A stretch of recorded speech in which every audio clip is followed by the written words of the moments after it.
Hey, Mark.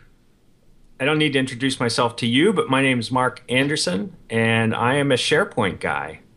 Um, Developer, strategist. I sort of do a little bit of everything. Solo practitioner, consultant. Yeah, Mark, one of the things that I'm interested in hearing about is you are very well embedded in the community. And I need to hear the story on how you got started with the community. Well, I think first of all, it was sort of an accident. I mean, I Hmm. had no intentions of doing anything. It just sort of went the way it went. A lot of stuff happened by chance, and there's no way that I could have predicted any of that.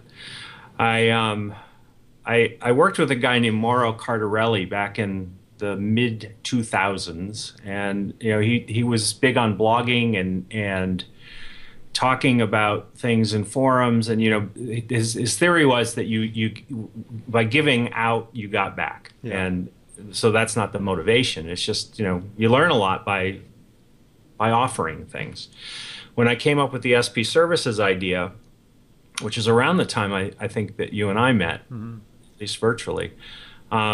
Again, no planning there. It just seemed like a fun thing to try out. So by just continuing to do things that I was interested in and talk about them, and I think that's the key, is you have to let people know that you're doing something interesting. They start to pay attention.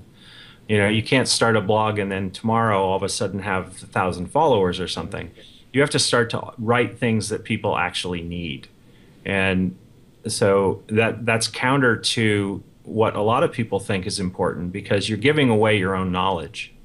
I come from a big knowledge management consulting background. So I believe that knowledge is something you give away, and you don't lose anything by that.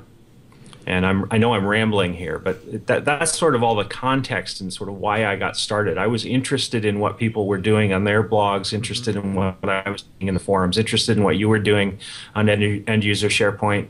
And I wanted to just start to say some things quietly to see if I had anything to say. Do you remember how you first started getting recognized in the community? Do you remember that process? Well, Jim Bob said it took a month. To me, it was a very long, Yeah. slow ramp that I'm still on, and I think my view is you're only as good as your recent activity, right? If I stopped publishing blog posts or if I stopped tweeting, I Hmm. think people would forget about me pretty quickly. The I started to feel like maybe I was making some headway, getting some traction when people started commenting on my blog post, Yeah. right? Yeah. When you start to get some interaction, when I started to answer questions on your Stump the Panel forums or MSDN, and I started to engage in conversations with people who I didn't know, that was a new feeling. That was becoming part of the community because I was talking to people I normally would never have talked to. Um, Very, very slow and steady kind of thing. I don't think that there is a top, and I don't think that there's a bottom. I think there's lots of room for people to participate at whatever level is comfortable for them. How does the online participation bleed into the real world? A lot, a lot. As a solo consultant who hates the idea of sales, all of that other stuff I do turns into work, and that's beautiful for me. Hmm. People get in touch with me because they know what I do, they know how I talk about it, they know that what they need is something that I'm well aligned to do, and there's not a lot of discussion about, can you send us a response to this RFP or something, Yeah. you know? Yeah. So it it also obviously has an impact on my, when I meet people in meet space, right? I run into people in a hallway at a conference. They know who I am sometimes, which is Hmm. really cool. And sometimes I know who they are, which is really cool. And they're a lot bigger than that little teeny picture that we're always looking at of each other. So it's opened up a way to have relationships and interactions with people in person that I would never have had it because I hadn't met them online. And I also have friends online who I may never meet. Carrie Abraham is a great example. I think she's fascinating. We communicate regularly, but Yeah. I may never meet her. She lives in Iowa, you know. She's good with bacon. The the power of participating in events. Can you talk about that a bit when it comes to community involvement? Um, well, I've participated in events in a couple of different ways. The first way was just to try to start speaking at a SharePoint Saturday in Boston. I think that was my first sort of stand up in front of people thing. I was terrified. I thought I had some interesting things to say, but as soon as I stood up in front and started talking, I was convinced I was a moron. And you know, if it went that way for a while, maybe I wasn't a moron, but I probably didn't wow anybody in the room for a while. But as I went along, I became much more comfortable talking to groups of people, which was not something I never had a skill around. It was something that it was one of my phobias, you know, maybe not an extreme one, but I did not like talking to people. And as I started to do sessions at things like SharePoint Saturdays and you know start to have conversations with people who up until, you know, like you, who had been a stranger until we started to talk around some common content that we were interested in. Those relationships and those abilities to stand up in front of people, and hopefully I still do. Hopefully I do a better job now. I still stand up there and wonder, you know, does everyone think I'm a moron? I think any speaker who doesn't feel that way is probably not as good of a speaker. So again, long, slow, steady process to get comfortable enough to participate in some of these bigger conferences, to you know, be blogging more often, to let my own personal opinions come across in posts that are quite technical, that sort of stuff. How'd you get your first speaking gig? How did you get on the speaker circuit? SharePoint Saturday Boston was the first one I just submitted. I actually don't think I knew Talbot or Pradeepa at the time, and I think they were running it. And then I submitted to a couple other ones. I can't remember which ones. I could go back to the list, but just tried a couple of different things. I submitted for SP TechCon, and I don't know why David said sure, but he did.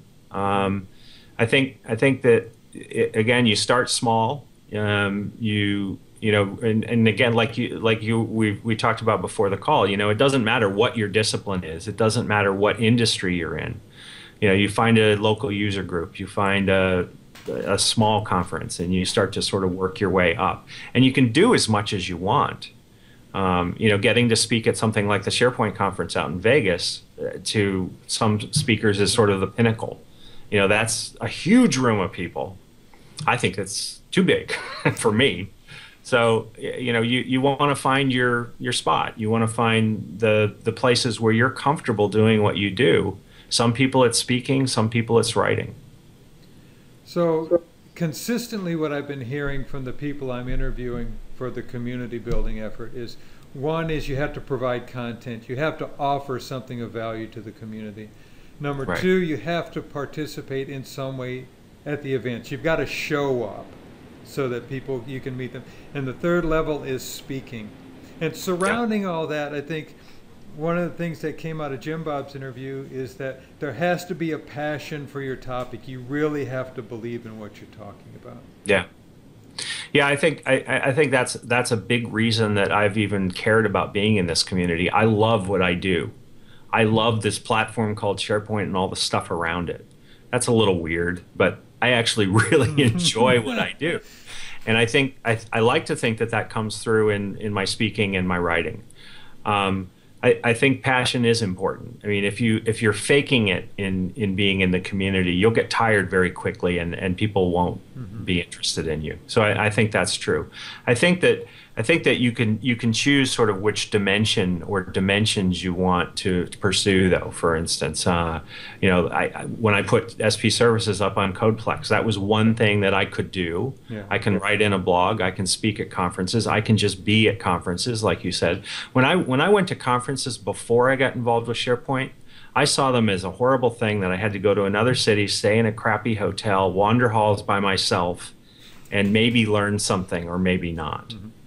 Now, SharePoint conferences to me are social events. They're fun. I learn a hell of a lot. I go to sessions far more than I speak. That's the deal for me as a speaker. I get to go to all the sessions because I'm speaking. So you want to find the mix that's comfortable for you. There's no sort of answer to this. There's no prescription for being involved in a community. But you're right. The fundamental thing is content is king, right? You have to be offering something of use. Even if you came up with an excellent way to aggregate people's content, you'd be offering something of use. So finding which thing in this broad spectrum of things that you could offer is going to be useful to people is part of the battle. I didn't know which things those would be when I started out. I learned that again. As I said before, it was more accidental than on purpose.